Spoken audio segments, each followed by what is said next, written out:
Now then, it's Burnsy, and welcome to our regular Curiosity podcast, the CuriosityCast. Every episode, we take questions asked by members of the public in Hull and try to get them the best answers from the very best brains in the city. Not all questions are about Hull. They can be about whatever you want to discover. For this episode, we've finally got onto one of my favourite subjects, pubs, or more specifically, a pub with a difference in Hull. Don't worry, it still sells beer. The newly renovated and reconstituted New Clarence Community Pub. Like many pubs these days, the Clarence has been through a rough patch for a few years before finally closing during the lockdowns. It was going to be flats, but there was a campaign by local pub lovers who saved it, and they've managed to turn it into Hull's, I think, first community pub. It's now reopened under the ownership of us, the people of Hull. Well, something like that anyway. Here to talk about how all this came about and how it works is the former landlord, now manager and licensee of the New Clarence, Jamie Redding. Jamie, nice to see you. Thanks very much. It's nice to be here. Tell us about Community Pub, the first one in Hull. Why is it different? What's different about the New Clarence? It's a massive difference because usually a community-run pub only happens usually in a village. So this is quite rare for it to be in a city centre. And with it being in Hull and its first community-run pub, it's quite a big thing. And it's that we want everyone to be involved and enjoy the experience. Okay, so how does it work then? So we have our shareholders, which can vote on certain decisions, and then we have a committee of 9 who we obviously work for the 470 odd shareholders at this moment in time, and then I'm appointed to run the business with the way they want it, and in the way to steer the ship in the right direction so everyone can enjoy the experience. All right, so you've got a mission statement or something like that, have you? Yes, I'm back to... Eat, drink, and be merry. yes. Yeah, it works. It works, yes. It works. This is Dave Lee, the producer and the mastermind behind the Curiosity Cast and the Curiosity brand. Go back a step, Jamie. I remember seeing workmen in the windows at the top knocking hell out of it and turning it into flats and stuff. So how did you get from... Because it was going to be turned into apartments, wasn't it? To my knowledge, yes. The people involved on the committee and the background people have done some superhuman efforts to turn over this and keep it as a pub. Of everyone in that community in the area and stuff like that have spent a long time, nearly 18 months, if not longer, to fight to save this as a pub. And they've carried on. There's things still going in the background, and it's, like I said, I believe them people have been superhuman efforts in what they've done to get it to this point. So they must have had to buy it back from the people who were turning it into apartments, is it? Correct. Yeah, correct. Which is, I guess, what the money raising was about then. Yes, they've managed to raise 250,000 to buy the building back off the people who was... Wow. That's amazing, isn't it? So that's what all the shareholders done. Everyone that invested has helped save this pub. I remember doing an interview on Hull's 107 FM about this with a guy called Simon, is it? Simon Berry, who's the chairperson of the society. And I'm thinking, well, good luck with that, pal. 250 grand. I was seriously, I'm one of life's cynics. I'm thinking, I thought the same thing, yeah. It's a lot of cash. How have they managed it? Well, obviously, whatever they raised, the government did offer, if they raised a certain amount, they would lump the exact same amount back to help pay for it, and that they reached that target quicker than they probably imagined, and then that's where the process come through, and they managed to... I'm here thinking how they did it as well, and I'm, like I said, superhuman efforts. It's just amazing what they've done, and I'm lucky enough to be involved now. Because you were at the Clarence... I remember you, because people might know you from the Whalebone. You were boss of the Whalebone for several years, weren't you? Fantastic. For me, the best pub in Hull. You got a tear in your eye, as you said. The loss of the Whalebone is a huge... It's a disaster. Different podcast. It's a disaster for Hull. And Jamie, for my money, as somebody who writes about pubs, is paid to have an opinion about pubs, he's the best landlord in Yorkshire. He took a pub that was doing all right, had a few locals, in the middle of an industrial estate in Hull, and turned it into the best pub in the city that had the best beer and not food, unfortunately, but the best staff, the best atmosphere. It was just wonderful. The what? We did crisp butties. You did do crisp butties. That's, to be fair, you did. They were lovely. And then you took on Just before the pandemic, wasn't it? You took on Clarence and Whalebone together. Yeah, I took Clarence on as my second business. So obviously Whalebone was going well, and then we took new Clarence on. It was unfortunately 4 months before COVID. Hindsight's a wonderful thing, but obviously it was started going well at new Clarence, and then as we built up our trade, getting to, as you probably know, it was getting quite successful. And then obviously when whole new feeds got announced that was shutting due to the pandemic before pubs, it literally killed our trade. And then obviously we had to shut. And then because it was a 1-year contract, we just to test if it was going to work. Obviously I cancelled that contract when COVID come because it was not worth it. Obviously it was brewery owned at that point. So I had a special deal where I got discounts on certain beers, and I had free house all over my cider and real ale. But obviously with that brewery owned, it was not worth signing a long-term contract. Yeah. So given Dave's glowing report, what can we expect in the new Clarence then? What's the plan? As personally, I believe most pubs should be able to do everything to a high standard, and I'm a firm believer that I would like to do the best real ale, best beer, best cider, best wine, which I don't think many people in the city centre actually do, complemented with some of the best food we can supply.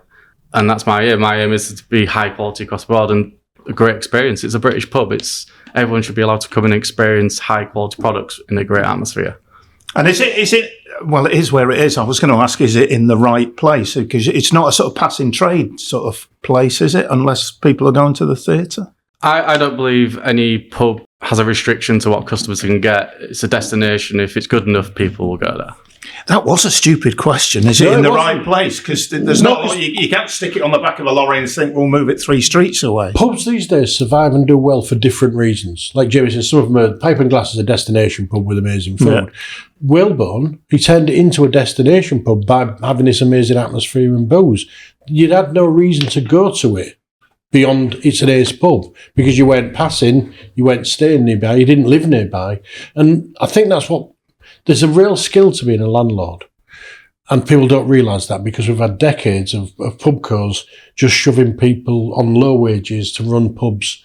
Not their fault, but they weren't given the equipment and the ability to run pubs well. I don't know if you agree, Jay. Yeah, obviously certain landlords in pubco and pubs are kind of trapped to what they can sell and what they can serve. And they've got no wiggle room. So, and obviously it's literally... You're working long hours for no gain, and it's a big shame, really. But it's pubs like this what can give you an eye opener to what could happen if people got involved more to help save pubs from people that are going to change it. We'll come back to more on the community pub and how you get involved and how people can sort of get a share. But we'll get a wiggle on and talk about your wiggle room, because this question from Mike in HU10 Willoughby says, "Are you tied to a brewery?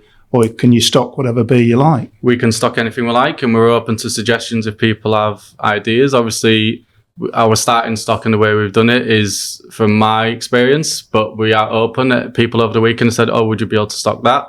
Instantly this week, we've ordered stuff in that I've asked for. It's a community-run pub. If people have an opinion of what they would like to drink, we would like to be able to provide that. So I've tried the cider. Have you? Oh, he's got proper cider. We've created a cider wall. We'll call it a cider wall. What's a cider wall? A lot of pubs, again, the pubcos... It's the sound of a grown man salivating in a strange I love noise. Proper cider. The pubcos just got you in the mind that cider had to be Strongbow and Woodpecker. Yeah. This fizzy nonsense that isn't proper cider. Now and there has been for the past 20 years, a movement towards proper cider, which is brewed in the barrel, very little added to it apart from a bit of sugar and yeast. And for me, it's like the British version of wine. It's one ingredient and yeast, and that's it. And you end up with this incredible variation of real interesting tasting ciders. And some pubs just don't get it. They'll just Woodpecker or what's the Scandinavian one they all have these days? Copperberg and all this. It's basically just alcopops, all that stuff. Whereas proper cider is apple juice, which has been brewed and fermented. And Jamie's got these row of boxes, and it's. I tried a couple of them last week, and they were fantastic. Cider should only be made with apples. That's it. Yeah, with a hole in the barrel so that it ferments. The best thing about real cider and bag-in-box ciders is the keep. They're in a bag-in-box cider, sealed, so a lot more pubs could serve it if they was willing to learn a bit more about it. And it's The demand is out there. It's just whether pubs are willing to do it. It's a kind of a trading sort of thing, and landlords are a bit scared of stocking it. But it shouldn't be. It's one of them things that customers will come and drink it. Just on the other side, away from the beer and the cider and the alcohol, and what about the food? Are you mentioned food earlier. Is that driven by the customers? It will be ultimately, because if they don't like it, they won't buy it. But you know what I mean. Obviously, we've come up with our own menu. What if it's a traditional pub grub with a few little specialities there? Scotch egg tomatoes. Well, it's not Scotch egg tomatoes. It's technically Scotch tomatoes. Oh, right. Tomatoes in a Scotch egg, but no egg. Is that right? So instead of the egg in the centre, it's a tomato. And then we can also make that entire dish vegan because we can use vegan meat. Heston Blumen's all in it, you know. It's actually a Scottish dish that I only found out myself from our chef we've hired.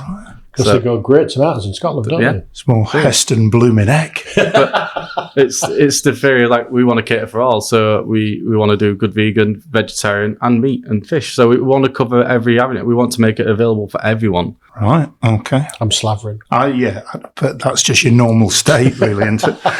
Can we go back to the original question, which came from Walter on Preston Road, who wanted to know, how does a community pub work?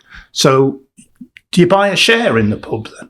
Anyone can buy a share in a pub. Obviously, minimum share buy is £100. You would be allowed a 10% discount off drinks as a shareholder. Right. It's up to you whether you want to redeem that or not. Some people have, some people haven't, but that is entirely your choice. Forever.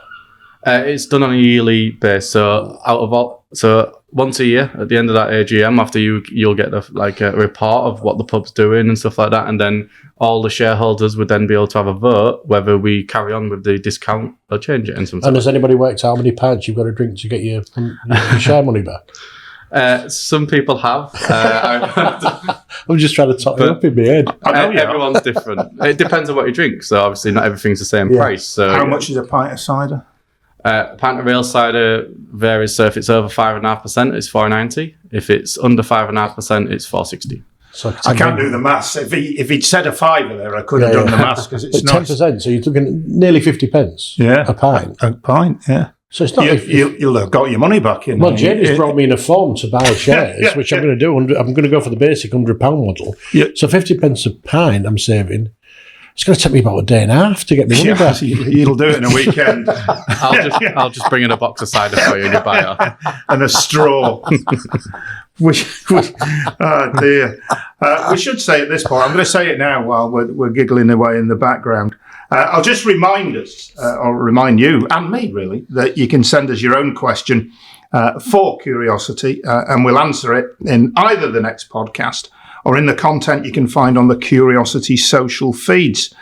So message us at www.curiosityhull.co.uk or find Curiosity Hull on Twitter, Facebook, Instagram, TikTok, YouTube and Blue Sky. Don't send a question. Why is Burnsy's voice fading in and out? That's still a mystery at the moment. Sounds fading in and out to me anyway. Can I make an official announcement there, please? Well, Can I just step in? I understand that one of our previous podcasts is resulting in a retraction. Yeah. And the big surprise to me, it's not the Luke Campbell one. We like to get things right on Curiosity. And on the last podcast, John Netherwood from Heritage Open Days came in, and because they've got permission to go into Hull Prison to show people around Hull Prison. And he said that Ruth Ellis had been hanged there. And I've been contacted today to say that Ruth Ellis wasn't hanged in Hull Prison. It's an urban myth. She was hanged in Holloway Prison. She had nothing to do with Hull Prison whatsoever. So we're just correcting the facts. I've been informed by our prison correspondent, Angus Young, that in fact the last woman to be hanged, you have to say, don't you, at Hull Prison, was Ethel Major, who murdered her husband by adding poison to his corned beef. She shouldn't laugh about things like that. But it was a long time ago. They're all long dead. They're all long dead, including the head dog, who she tested the poison on beforehand to make sure it worked. So there you go. Not Ruth Ellis, Ethel Major. Okay, the tin of corned beef would still be alive. Why have they still... There's a question for your Curiosity. Why have they still got that awkward key where you slice your fingers on tins of corned beef? But anyway, is a retraction on the Curiosity Cast a hanging offence? No, not yet, but we could make it. Right, okay. We should move on. to our guest today, the licensee and manager of the new Clarence, which is Hull's first community pub set up by the Hull Community Pub Society. Jamie Redding is with us. Helen in HU11, Bilton area, says, how much money does the pub have to make for shareholders to get a dividend? Do they get a dividend? Is it, Every shareholder is allowed 3% back on their shares yearly if we make a profit. So they're allowed 3% on their shares, depending on how many they've bought. It's up to them if they redeem it. We are finding a way of possibly redeeming it if they don't want it in cash. We could probably do it in drinks or food vouchers, so they can redeem it in a pub in a different way. But it is entirely up to that shareholder how they redeem their 3%. I've got this vision of coming into the new Clarence, apart from Dave sort of slavering over cider in the corner near the cider wall, of all the punters and co-owners reading the Financial Times. It does sound like you can't miss, doesn't it? Really, it sounds like no-brainer to me. That's why I'm going to invest every penny I've got. Yeah. No pressure, Jamie. No dreams of riches, Jamie. So what's the inside like? How have you set it up? Is it a traditional pub vibe, furniture? Have you got a pool table, a dartboard, or any of that? What's going on? We've tried to keep it as traditional as possible, a proper traditional pub. That's the impression we like to give. We are lucky enough where the only part of the building that wasn't mistakenly ripped out is the actual bar area. So the original bar is still there. An original artwork on the wall of the old Hull is still there. Hull's map is still there. So what we've done, we've given it a lick of paint and spruced it up in the main area. So a lot of the building work that's gone on is in the background. Right. What makes the pub tick. But you have added a lift, haven't you, importantly? Yes, importantly, obviously when the function room, hopefully when we get to the point where we can open the function room, do more work in there, hopefully early next year, if not mid next year. We will have it fully accessible, so a lift will be installed so it's fully accessible for everyone. A lot of the building that got ripped out is in the background, so we've had to rebuild everything from the back to make the pub work. So what's upstairs? Is there a function room? So originally it was a function room, which we've expanded to probably maybe twice the size, if not 3 times the size. We don't know the full capacity yet, but it's going to be over 100 people that we could have for a function. Is it as big as downstairs? I'm trying to imagine it. It's not far off. It's just a little bit smaller because obviously part of it it's going to have a landlord's apartment just so I can stay on site to obviously security reasons, and then that's part of the upstairs as well. But it's a separate entrance. Right. Okay. So what sort of functions are you going into? Sort of weddings, birthdays, or are you going to do comedy? Are you going to do music, or what's going on? It's a community run pub. We're aiming to cater for all, so all options are open. Right. Okay. Great, isn't it? I said, soon-to-be shareholder, what are you having in there? Cider festival. One-man cider festival. Permanent. Yeah. I mentioned it to the Jamie last week. I think it'd make a nice room for theatre. I think the council are trying to push that area as the theatre district, which is a bit insane. Are they? Because there's only new theatre there. But I think it'd make a nice little room, a nice small space for gig theatre and stuff like that. I think it'd be great. Okay. Also, all sorts of possibilities. Yeah. From the shareholders, have you had loads of suggestions? We have. We've also had people. I think my dad always said, "Never ask a drunk his opinion." Very good. 1 week after I was hired in April, I had a woman message me saying, "Can I book the function room for next week?" Which I sent her a photo of this building site. I said, "I would love to cater for you, but this is not really catering for people right now." It's been constant with people trying to book the function room, which we're hoping we can be able to supply that early next year. But like I said, it's going to be catered for everyone, so no event is out of the option. Was there a target for the number of shareholders? It's not specific shareholders. It was just the amount of money that had to be raised to pay for the building to buy back, and obviously to do the work in the building. So it's not a specific amount of shareholders. Off the top of my head now, I believe there's 477. There may be more. People keep buying shares every day, but there's no specific amount. It was literally the specific amount of money that had to be raised. Okay. This sort of follows on from that, from Steve in HU8 Garden Village. How can the pub trade in general arrest the decline in the industry? I'll make it more specific. How does the new Clarence survive in my thoughts, but I could be wrong, a decline in industry, or maybe it's not a decline in industry. How do you survive? I guess there is a decline in the industry, but I still believe that a lot of pubs don't utilise what they have, and my responsibility is to make sure we do utilise what we can do, and it's like I said, it's doing high quality products and a high quality experience when you come to the venue. And certain pubs that do shut down is a big shame, but a lot of them are brewery owned, where they're changing the building or selling the building. So a lot of these pubs that do shut down are not independent. And obviously, with us being a community society run by the community, we aim to be here for the long run and be a hub of the city in our area.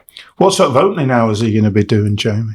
So at this moment in time, because there's still building work going on above the bar until 4 o'clock midweek, we can only open from 4 till 11 Monday to Friday. And then Saturday and Sunday, we open from 12 till hopefully 11. Sunday, maybe 9 o'clock, depending on trade. But we are open from 12 o'clock every day of the week once the building work upstairs is finished, which is hopefully within a month's time. And you find a lot of pubs these days don't open Monday, Tuesday, Wednesday anymore because they can't find the trade or they can't cover the staff. But again, I think that's down to how well the pubs run in the first place, a lot of it. I think there's a real skill gap when it comes to running pubs. I think there's a genuine skill to being a landlord, and if you do it right, as Jamie did at Whalebone, he was in the middle of an industrial estate, yet he opened 12 hours a day, 7 days a week, and did really well out of it, didn't you? We even opened Christmas Day. Did you? I didn't know that. For 4 hours, just for a little bit. It was just one of them where I based that as myself as a community pub because all our regulars, it was a community. So every pub's a community pub in its own weird way. It's just whether they manage to survive with the community they've got. In my youth, the Christmas Day afternoon session was the best session of the year. Oh, yeah. It was, celebrate with your family. Now I'm off to the pub with the lads. That's the Glaswegian in you. Yeah, it's really. I used to the hardened alcoholic, I don't know. I used to always do the Christmas Day shift on my own. It was always my favourite shift. What's gone wrong in this country to a massive extent, I believe, is the pub course stranglehold of the pubs. And they didn't put the right people in as landlord places, and they didn't give landlords enough of their own way when it comes to running the pub. Landlords need to know their pub and what works for them and what's going to sell and what isn't, and have the freedom to not be tied to too much certain beer or certain food or certain crisps or whatever. They need the freedom, and they weren't given that. And I think, as we've found now, the pub codes have found it's easy to just sell the pub and turn it into flats and all the rest of it. With it being a community-run pub, we're trying to work with the pubs in the area as well. We all want to work together because we don't want other pubs to shut down. So the Old English Gentleman Brew, Hop and Vine, County, we talk with them all. We want to work together so we can bring more people into the area so we can all benefit from that. Yeah, so you create a circuit, yes, don't you? Yes. So people, go and... What about attracting the youth? Because supposedly, young people maybe not visiting pubs as much. I don't know whether that's an urban myth or not. There was a Paint us a picture, Jamie. A wry smile there I spotted on Jamie. There was, yeah. Good. Like he knows something, or he don't care. I don't know which it is. As I said earlier, we cater for all, and including the youth. Everyone comes to a pub, whether they vacate a pub more often than the older generation, that might not be the case, but that's change of generations as it goes. So you've got to find a way to make them feel welcome to that environment. So we're going to cater for all. I had a vision there of an old bloke in a flat cap nursing a half of Mild. You've seen my future. Yes, true. Is Mild coming back, by the way? We still stock Mild on once in a while. We're planning to have 2 permanent dark pumps, which will rotate between a stout, porter and a mild. Okay. And what's the local brewing scene like? Are you supporting local brewers? Are they coming to you? Are you going to them? What's going on? A lot have come to us. Originally, we launched our opening with a local brewery who have not actually launched any beer anywhere yet, called Jazz Brew Co. Right. So they've got involved, and we launched their beer in the new Clarence as we launched our opening, called Muller Muller Best Bitter. What? And it's Muller Muller Best Bitter. Muller Muller Best Bitter. Is it named after yogurts or a German international striker of great renown for gentlemen of a certain age? I think it's with the Ulla Ulla bit, which kind of gives a little bit of an instant. Oh. Don't get it. What? I don't get it. Ulla Ulla. Don't understand it. Oh, yeah? No. Well, if you don't. Yeah, but how do you get from Ull to Ulla? See, pin drop silence. Nobody can answer that one. Nobody wants to, really. The podcast was going well. This is the CuriosityCast. It's ground to a halt. And occasionally the mastermind behind Curiosity brings a moment of silence to it, which is never good on a podcast. So what sort of numbers have you had so far? Because word of mouth, I would have thought, given that you were only just open. Are you encouraged by the amount of people that have popped their head around the door and think, oh, fancy a bit of this? More than encouraged. It's been fantastic. It's not just shareholders. There's far more people than we imagined, and still coming. It's people constantly contacting us every day to see if they can book tables and stuff. You have to book? Well, for Sunday lunch, we was fully booked up, so Right. people tried to bring in up to book a table, and we couldn't cater for them because we have so many tables, and that's all we can cater for. Wow. So demand is there, and like I said, we're trying to cater for all, but obviously when it comes to booking Sunday lunch and stuff, we only have 15 tables, so we can only cater for so many at a time. I know. Are you doing all? I'm sounding like a really old bloke now. I was going to say all the modern stuff like the socials and the website. I am an old bloke. I'm just sorry if you're listening to the podcast thinking, who's that old bloke wittering on? But basically, the question is, you got a website, socials, and everything? Are you doing all that? We've got all the socials at the moment. Our website is in the pipeline, but all our socials are up and running, I believe. And like I said, website in the pipeline. Okay, what do you search for to find it? Stupid question, but you never know. I would imagine it's New Clarence Hall. If New Clarence doesn't work, there's something wrong. Yeah. And I only found out the other day it's called New Clarence because the original Clarence was over the road, wasn't it? It was, yes. We've managed to hopefully saw some photos so people can look at the history of how it's worked. But I believe it was 1987 that the old Clarence shut. If it was not late 1987 or early 1988, that the new Clarence reopened once it finished as a cooperative. So relatively recently then?